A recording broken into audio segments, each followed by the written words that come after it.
Ano nakikita mo para sa sarili mo 10 years from now na nandito ka sa company namin? Sir, hindi ko alam eh. Hindi ko alam mangyayari eh. 10 taon yun eh.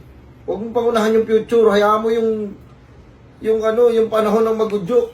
Kung saan talaga ako. Huwag nyo mong gusto nyo, tumagal kagad ako sa inyo. Sabagay, kumbaga parang pinapalabas mo, pwede ka pa mag-resign, gano'n. Pwede kang Hindi nga natin masasabi. Dapat alisin nyo yung tanong ngayon. Anong masasabi mo 10 years from now? Hindi po ginagawa niya. Hindi mo alam kung ano mangyayari sa loob ng 10 taon. 1 taon yan, dahil mangyayari.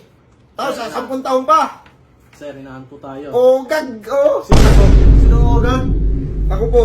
Akal. Ilalagay ko dito yan. Huwag po. Kala ko, sino ogag? Ogag talaga ako.